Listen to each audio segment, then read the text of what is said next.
Welcome into NFL Daily. I'm your host, Jack Sperry. Today, I am unveiling my yearly preseason NFL QB power rankings. I'm going to be ranking all 32 starting NFL quarterbacks in the National Football League heading into the 2025 season. I have put in a ton of film research in over this offseason, guys, putting this list together. So I hope you guys enjoy it. It's going to be a longer one, so settle in while we talk some QBs. Before we get into the content today, though, guys, I would really appreciate it if you give me a follow on X for more NFL QB content at Jack_Sperry. I put film analysis out on there. I put out stat analysis as well. So if you guys want in-depth QB analysis all throughout the 2025 NFL season this year, you can give me a follow at Jack_Sperry. Now, before I get into my list here, I just want to make abundantly clear my process and my thinking behind how I put these rankings together. And pretty much the things that I look for are what quarterbacks are bringing the most to the table with just their skill set. All right, I'm someone that says that production is usually the product of QB skill set plus supporting cast. I'm trying to take a look at just the QB skill set here in a vacuum and what these players bring to their respective football teams. And then also I care about what they've proven at the NFL level. So if you're hoping Cam Ward is going to be high on this list, he hasn't really proven anything, so he's going to be a little bit lower, as well as the other unproven young quarterbacks in this league right now. But my quarterback tiers this year, I've got 7 of them, all right? So I have 4 truly elite, best of the best quarterbacks. Then we'll get into tier 2, my bona fide star quarterbacks. My tier 3, some underappreciated gems. My tier 4 is high-end game managers. Tier 5 is volatile talents. Tier 6 is the more to prove category, and then my tier 7 is the bottom of the barrel. So without further ado, let's get into the best of the best tier here. Tier 1, truly elite superstars, and I think you got to have Patrick Mahomes as your number 1 quarterback just because of the track record that he has and the resume that he has, especially in the NFL postseason. He's not even 30 years old yet, guys, and people are already calling him the greatest player in NFL history, all right? And my approach to ranking truly elite quarterbacks, because these top 4 guys really have similar production on the field and bring elite skill sets to the table, the way that I really judge these guys is based on what they've done in the postseason in their careers, and there's just no quarterback in this league that compares to Patrick Mahomes right now, guys. In just 7 years as the starting quarterback of the Kansas City Chiefs, 3 Super Bowl championships. That's the most among active NFL quarterbacks. He also has the most Super Bowl appearances out of any active quarterback. He's got a little bit over an 80% win percentage in the playoffs with a 17-4 record. Again, that's the highest among active quarterbacks. And then since he's become the starter in Kansas City, he's only led them to the AFC title game in every single season, which is just absolutely nuts. I think if your list begins with anyone other than Patrick Mahomes, I just can't take it seriously because of what Mahomes has done to this point in his career. But then number 2, I think most people usually either put Lamar Jackson or Josh Allen here because those guys are more physically talented than Joe Burrow is. But when I look at Burrow, I see somebody that is just bringing a whole nother level of precision to the table. And because of that, even though he doesn't have the arm strength of Josh Allen or the dynamic rushing ability as Lamar Jackson, he still puts up very similar types of numbers. If that Cincinnati Bengals team made the playoffs last year, he's probably the league MVP. That's the type of season that he had last year. He's got some of the best pocket presence, best accuracy to all 3 levels of the field. Playmaking instincts are off the charts as well. And then,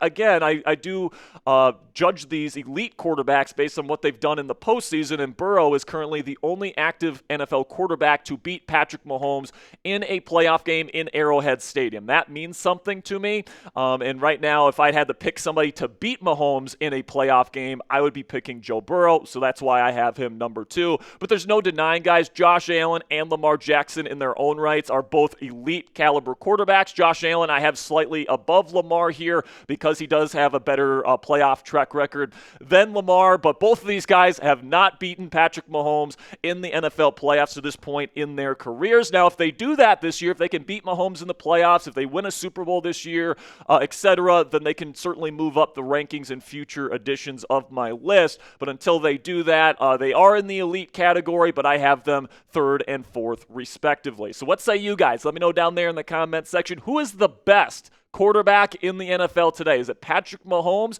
Is it Lamar Jackson, who's won 2 league MVPs? Is it somebody else? Let me know what you guys think down there in the comments section. In just a second here, I'm going to tell you about our sponsor today at Prize Picks. While I'm talking about Prize Picks here, guys, go answer that pinned question down there in the comments section. And now let's talk about our friends here at Prize Picks. And college football is finally here, folks, so don't miss any of the action this season by downloading the Prize Picks app for free on your phone. Prize Picks is simple to play. You just pick more than or less than on 2 to 6 player stat projections, and if you get your picks right, you could cash in and win up to 2,000 times your money.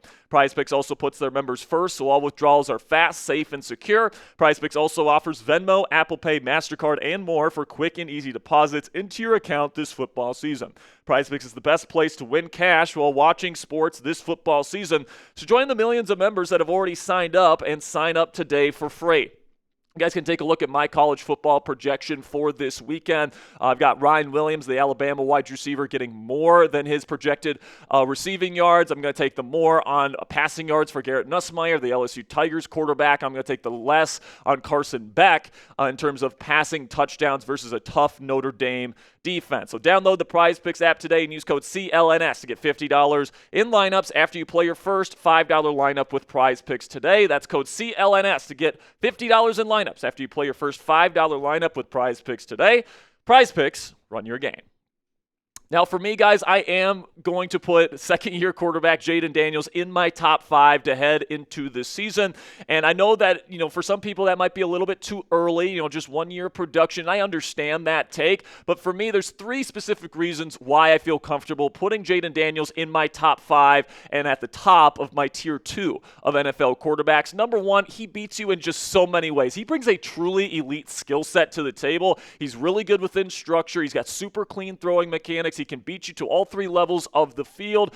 He's got really good mental processing ability to beat you within structure, but then out of structure, he's absolutely lethal, man. Getting outside the pocket, throwing on the run, and then also that dynamic rushing ability. Like, he is the most unstoppable, maybe physical talent in the league outside of Josh Allen and Lamar Jackson, potentially. And if he kind of repeats what he did in his rookie season this year in Washington, I think he's going to probably be a tier 1 quarterback this time next year. But then my number 2 reason, guys, is that he's already an elite clutch performer. If you're giving me a quarterback in the NFL postseason to go out and win a football game on the road, Jayden Daniels won 2 of them in his rookie season last year, including against a number 1 seeded Detroit Lions team, and he put together some of the best playoff performances any quarterback had in last year's NFL playoffs. Also, in the fourth quarter when he's trailing, the numbers are off the charts. Warren Sharp here with a really good breakdown of his clutch play in the fourth quarter when the Commanders were trailing last year. Number 1 in EPA per attempt, number 1 in yards per attempt, and number 1 in completion rate. He had multiple game-winning drives where he was asked to really put the team on his back in the fourth quarter. So in terms of clutch performers, he's already close to the top of the league in that category as well. And then my number 3 reason, guys, is that he's already carrying an NFL team, all right? That Washington Commanders roster with maybe the worst cornerback room in the league, a below-average offensive line, a middling running back room with Brian Robinson Jr. and Austin Eckler. He only had one legitimately good weapon or high-end weapon, I should say, in Terry McLaurin. And despite that, he was able to lead that team to 12 wins and an NFC Championship berth just 1 season before they ended up taking him with the number 2 pick in the NFL draft. So that is extremely, extremely impressive stuff, and I don't see any reason to doubt him heading into the 2025 season. But then we get to the rest of our Tier 2 quarterbacks here. I got Matthew Stafford at number 6, and then the other LA quarterback, Justin Herbert, to round out the rest of my second tier here. Stafford, I just prefer a little bit more because of the trust that I have with him in postseason games. He has outdueled Tom Brady in a playoff game on the road. He's won a Super Bowl, has a game-winning drive in the Super Bowl, whereas Justin Herbert still doesn't have a playoff win. So the back injury stuff concerns you with Matthew Stafford, but if I had one game to save my life right now, I am taking Matthew Stafford over Herbert, but there's no question Herbert's a hell of a talent in his own right. So now, guys, let's get into my tier 3, and let's make some people mad, because I'm sure these 3 quarterbacks that I consider to be underappreciated gems, I think have awesome film, have shown that they can even elevate the teams that they are playing on at times, at least, and I think a lot of people tend to not agree with me that they're top 10 guys, but hey, it's my list, so I get to do what I want. So I'll start here with Brock Purdy at number 8. Now, Purdy is somebody that, especially the first couple of years, people would kind of put down on their list because, you had Christian McCaffrey, George Kittle, Brandon Ayuk. You had pretty much the Avengers out there, right, for the San Francisco 49ers. Not to mention you had Kyle Shanahan calling his plays, and I feel like a lot of people just thought that he was sitting back there in the pocket. He had all the time in the world to throw, and he was throwing like 5-yard checkdowns, and then like Brandon Ayuk and Deebo Samuel were taking it like 80 yards for touchdowns. But no, man, he's one of the best mental processors in the game, one of the best in-structure executors in the game, really good pocket presence, and then what is probably the most underrated aspect of his game, guys, is he's one of the best out-of-structure playmakers in the game as well. I mean, this is what makes Mahomes great with Andy Reid. Reid is one of the best, play designers and offensive game planners in the league. So is Shanahan, but Mahomes can make Andy Reid right even when he's wrong. Brock Purdy can do that with Kyle Shanahan, which is why he is the most productive quarterback Kyle Shanahan has ever had in his offense, all right? So I look at Brock Purdy. There's certain throws that he can't make because of his arm strength. If a defense knows he has to throw the football, he can, throw interceptions because he has to throw in the tight windows with lackluster arm strength. So there are weaknesses to Brock Purdy's game, but in terms of a complete skill set, he really maximizes it. So for me, he is a top 8 quarterback in the league right now. Then we get to C.J. Stroud at number 9, and Stroud last year definitely took a step back. I think he had a little bit of some pocket trauma playing behind a really bad offensive line there in Houston, but he elevated that offense last year, in my opinion, with some of the big-time throws that he was able to put on film. His touch, his accuracy, his playmaking ability, it's special, guys. And we saw that his rookie season, and I do think that he's going to get back on the horse here in 2025. I think by season's end, he's going to be pretty much widely regarded universally as a top 10 quarterback. And now the real big one here, this is probably my biggest controversy, kind of take on this entire list, guys. I have Geno Smith as a top 10 quarterback heading into the 2025 season, and I get it, all right? Geno Smith was a long-time backup in this league. He's 34 years old, still doesn't have a playoff win, all that different stuff. And then also the Seahawks as a team, the team that he has been quarterbacking the last 3 years, hasn't gotten more than 10 wins, and they haven't won a playoff game in the 3 years that he was a starter there. So people kind of take those two things and think that he's like the epitome of a mediocre NFL quarterback. But I think the people that have watched the film on Geno Smith know just how good of a passer he is and how complete of a passer he is. He's really good within structure. Got really great arm strength. He can make passes to all levels of the field. He's actually really good in terms of the pocket presence and the out-of-structure playmaking as well. And he's an underrated rusher of the football as well. And I think that Geno, when you look at the situations there in Seattle the last 3 years, he has consistently elevated that Seahawks team for 3 straight seasons now. Let's just take a look at his supporting cast, what he's had to deal with here over the last 3 years in Seattle. Number one, his offensive play calling has been an absolute joke the last 3 years, right? Shane Steichen and Ryan Grubb have been 2 of some of the worst offensive play callers in the National Football League over the last half decade, and those are the guys that have been calling the plays for Geno Smith. Then you take a look at the offensive line play, 27th in 2022, 28th in 2023, and then even worse last year, 31st according to Pro Football Focus last year in terms of offensive line ranking. And then not only that, but he had bottom 5 run support the last 2 years, so he had to pretty much carry his offenses the last 2 seasons.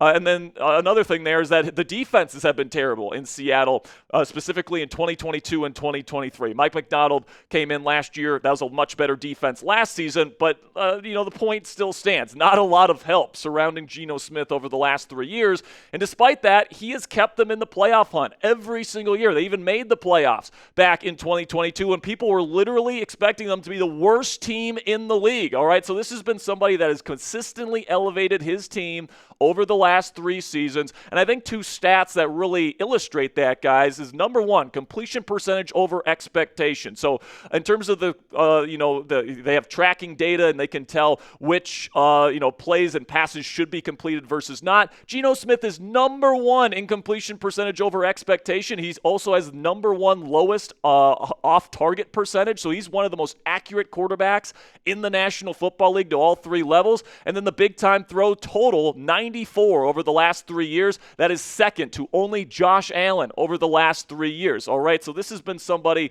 that has been really carrying his offenses and, frankly, his teams over the last 3 years. And in terms of the guys coming up next in my next tier, I'm not sure if you could say the same about those gentlemen. So who's your guy? Let me know down there in the comments section. Who's the most underrated quarterback in the NFL today? My pick is Geno Smith, but let me know what your guys' pick is down there in the comments section.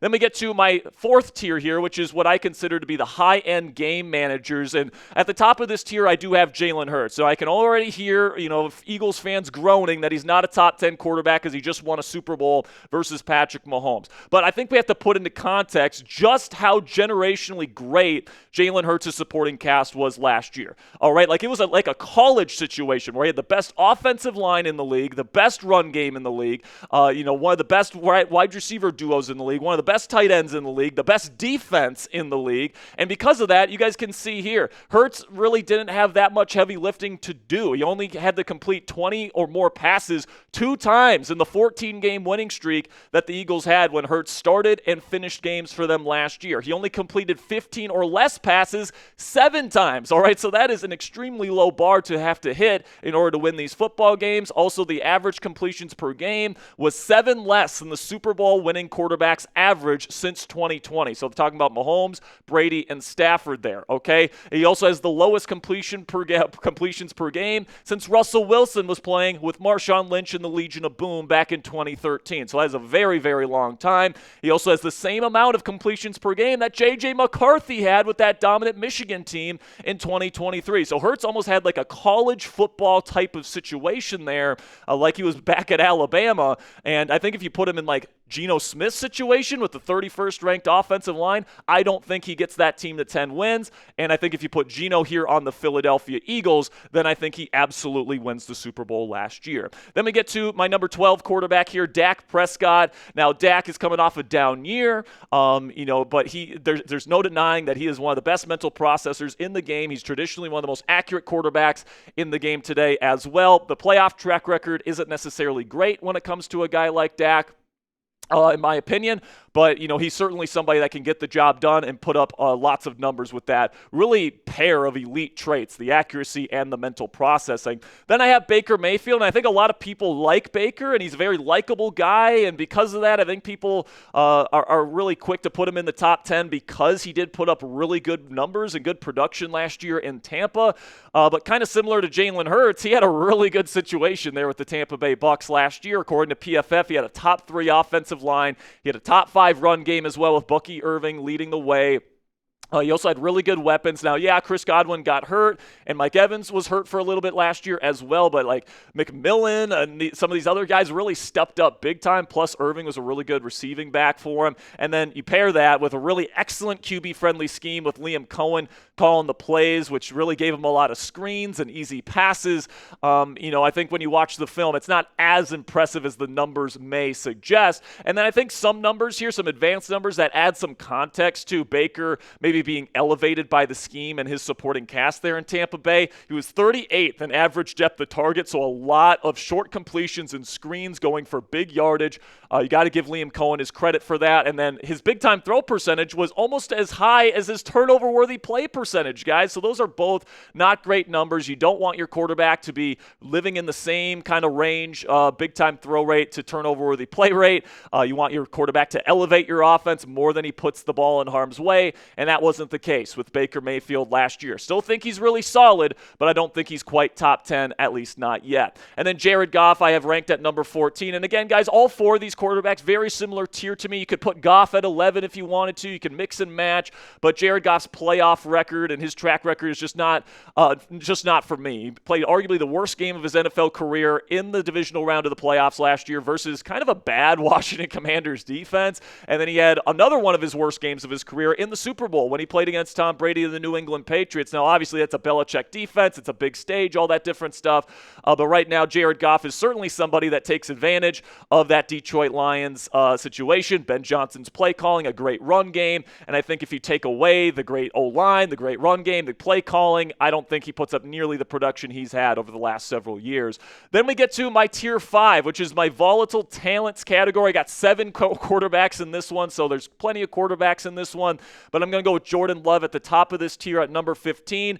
Jordan can make some really incredible plays. At the end of 2023, he was playing like a bona fide top 10 quarterback. Last year, he dealt with some injuries, and he just wasn't an accurate quarterback last year, guys. Now, Green Bay has a great play caller. They got a really good run game. I fully expect Jordan Love to be a top 10 producer at the position this year, and I'm hoping by this time next year, we're talking about him as a bona fide top 10 guy. But because of the lack of accuracy from his tape last year, I have to put him down a peg here to number 15. But then I got Drake Maye at number 16. Now, you might be saying, but Jack, the Patriots offense wasn't really that good with him last year. I thought you said that they have to prove it before they move up in your list. Well, that is true, but I think you look at his stats versus Jacoby Brissett, who I consider to be a pretty darn good backup level quarterback, and he played much better than him in the same situation. You guys can take a look at the comparison with adjusted EPA per play, success rate, yards per attempt, all the stats that I care about, guys. Drake Maye blew Brissett out of the water with one of the worst supporting casts in the National Football League. He makes big plays happen. He's got good mental processing chops. He still has the occasional, bad accuracy miss and, poor decision on his film, which is why, he's not higher on this list, but I think he's got every opportunity to take that next step this year. Right now, I'd consider him a middle-of-the-pack starter. Then you get to Tua Tagovailoa at number 17, and there's certain things that Tua does that's better than any other quarterback in the league. Pre-snap processing, throwing with anticipation, getting the ball out fast. A big reason why Miami has completely abandoned, building up their offensive line is because Tua gets rid of it so fast that, pass protection isn't as important for the Miami Dolphins. Now, that hurts their run game and all that different stuff, but Tua is one of the best, in terms of working within structure, finding the right read on his first read and getting it out with anticipation. Some of the throws that he has on film are just absolutely insane, but along with that, guys, he also has lackluster arm strength. His production goes down big time when the weather doesn't, cooperate in September for him, and of course, he doesn't have a playoff win at this point, and now he's making all that money. I'm not sure if he has the level of talent to sustain a winning culture there in Miami without the proper help around him. Then at number 18, Trevor Lawrence. I do have the up arrow on Trevor this year.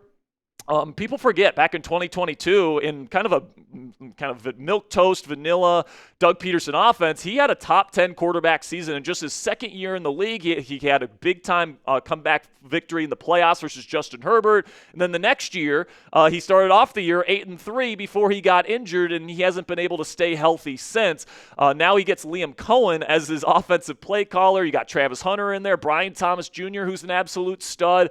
This is a big year for Trevor, but I think he's got a real breakout potential this year, and we could be talking about him as a top 10 guy by the end of this season. Number 19, Kyler Murray from the Arizona Cardinals. Now, the thing with Kyler is he has stretches of MVP caliber play, especially at the beginning of last season, was absolutely phenomenal. He carried that Cardinals offense to really getting into playoff contention midway through the year. He was even in some MVP discussions, but then second half of the year, he was not a top 25 quarterback in the league, guys. He was playing very timid. He was taking more sacks than he usually does.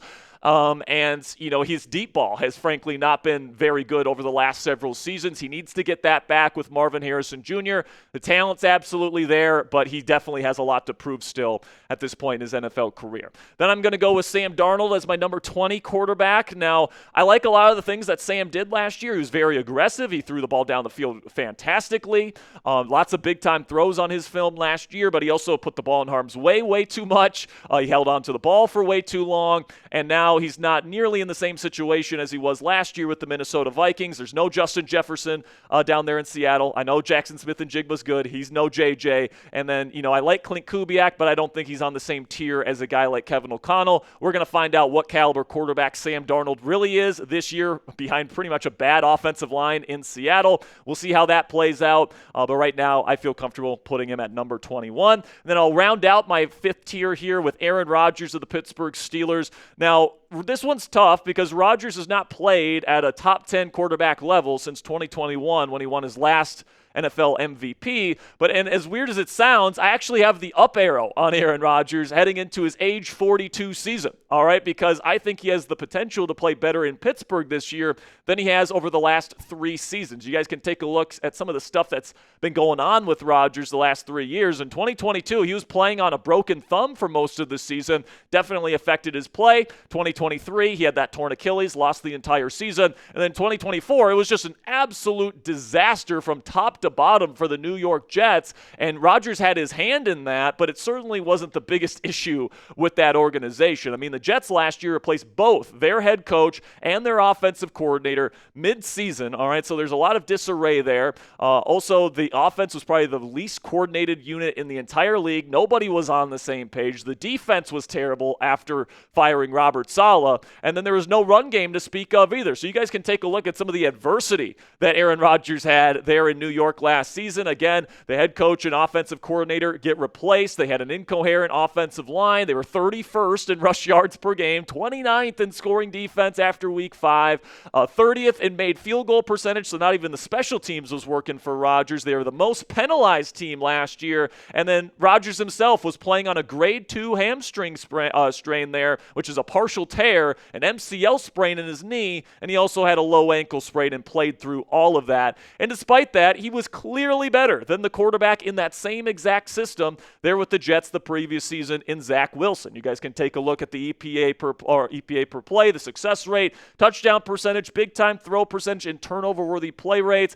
Everything was the same for Aaron Rodgers last year, or it was the same or better than it was with Zach Wilson in that same system. Also, something that I'm seeing on screen right now, Rodgers' turnover-worthy play percentage was actually, I believe, 5th in the National Football League last year, not 16th. I mean, everything was better on this graphic for Aaron Rodgers compared to Zach Wilson. So I do think Rodgers in a new home there in Pittsburgh with a much better organizational structure, a better run game, better defense, has a chance to definitely rise up this list by the end of the season. So predict it for me down there in the comment section. Will Aaron Rodgers succeed in Pittsburgh this season? Give me a yes or a no to let me know what you think about the future Hall of Famer. Then we get to my 6th tier here, guys, which is quarterbacks that I feel like have more to prove. And yes, Bo Nix, I feel, still has more to prove at this point in his NFL career. All right, last year, obviously, make the playoffs. That's great, but he was kind of riding the coattails of a really good defense there in Denver. And then, Sean Payton, being Sean Payton, gave him some really good stuff to work with in the screen game, short passes, stuff like that. And when you take a look at the advanced stats for Bo Nix, I think it adds proper context to the conversation. He was only 20th in adjusted EPA per play, 26th in success rate, 24th in completion percentage over expectation.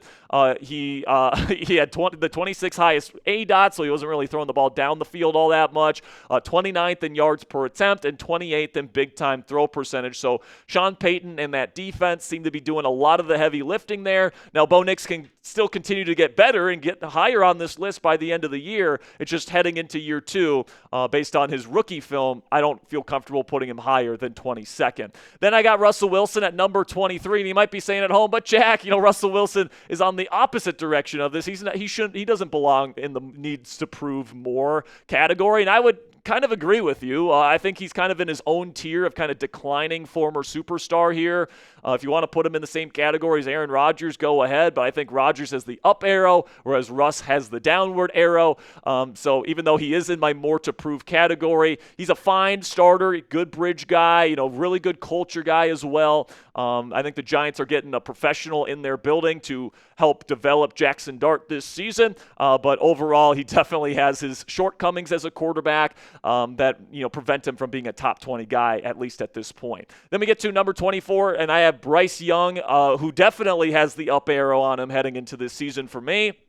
Undersized, he's only had one good stretch of play in his NFL career in his first 2 years, and that was his tail end of last season, where he put up 26 big-time throws in just a half of a season, okay? And to put that into context, that's more than a lot of top quarterbacks had the entire season last year, all right? So Bryce Young's 26 big-time throws in the second half of the season was more than Patrick Mahomes, Jalen Hurts, Jayden Daniels, Jared Goff, Brock Purdy, and Baker Mayfield the entire season, all right? And these are guys that many of them are in my top 10, at least in my top 15. And Bryce Young in the second half of the season last year was elevating his offense more in half a season than these guys were doing the entirety of the 2024 campaign. So Bryce Young, definitely keep your eye on him. He had a great second half of the year last year, and if he can continue to throw at the level of precision and anticipation that he was having in the second half of last year, Carolina might be in business. Then I get to number 25 with Caleb Williams, the second-year quarterback out of USC. Now, for Bears fans that are upset about that, I'm still as high on Caleb Williams and his potential as a quarterback as anyone. I still think he could be potentially a Tier 1 elite starting quarterback in this league one day, all right? With his pocket presence, with his playmaking instincts, with his incredible arm talent. Like, he's got, some of the highest potential of any quarterback in this league, all right? But he needs to get more consistent with the accuracy to all three levels of the field, and he needs to get through his reads more consistently. Hopefully, Ben Johnson can do for him what he was able to do with Jared Goff in Detroit. I have a pretty good feeling that Caleb's going to be inside the top 20 at least by the end of the year, but based on his film last year, he has to be ranked 25th for me. The number 26, I got Michael Penix Jr. Didn't get a huge sample size of play with Atlanta last year, but he showed some good things, but he also showed some inaccuracy and some poor decision-making as well. So he's definitely a wild card this year in the NFC South. Going to be interesting to see how he plays. Number 27, this is where I do have Cam Ward coming in.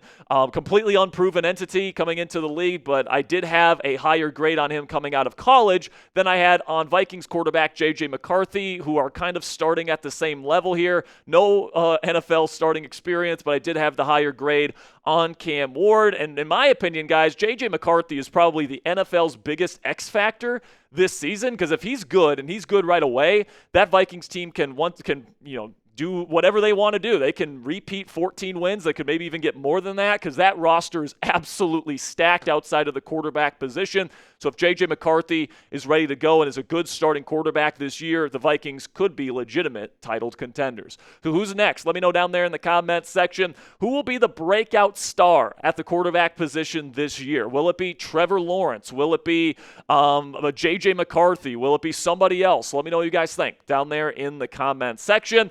And we'll finish up today's show here, guys, with the bottom of the barrel, my Tier 7 of quarterbacks. These are the guys that, in my opinion, you just don't want as your starting quarterbacks heading into the year. Justin Fields is at the top of this tier because he's the only one on this list with a legitimately elite trait. That is his rushing ability, but everything outside of that, it's rough for Justin Fields. He's going to have to get a lot better to rise up this list heading into this season. Then you get to Joe Flacco, the Cleveland Browns quarterback at number 30. At least he can read an NFL defense okay, and he's got a pretty decent deep ball still, but he throws the ball into harm's way too often, doesn't provide anything out of structure. So he's definitely a bottom of the barrel guy at this point. Daniel Jones at number 31. Not the most accurate quarterback in the world, which is not great if you are also super conservative. He does bring a little bit with his legs, but honestly, I think this is a really uninspired move by Shane Steichen and the Colts to start him this season. And then speaking of uninspired decisions, Spencer Rattler was probably the worst starting quarterback in the NFL last year outside of Deshaun Watson.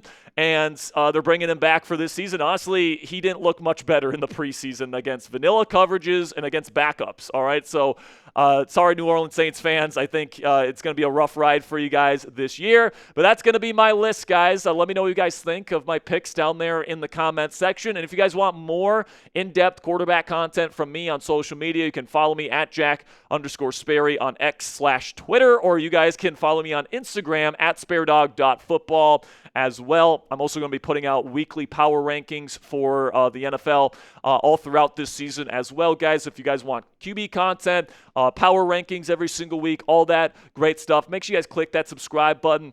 Make sure you guys follow me on Twitter and X. Really do appreciate your guys' support, and if you guys made it to the end of today's video, that makes you a real one, because I know this one was a bit of a beast. So I just want to extend my gratitude to you guys for making it to the end today. Until next time, guys, peace out.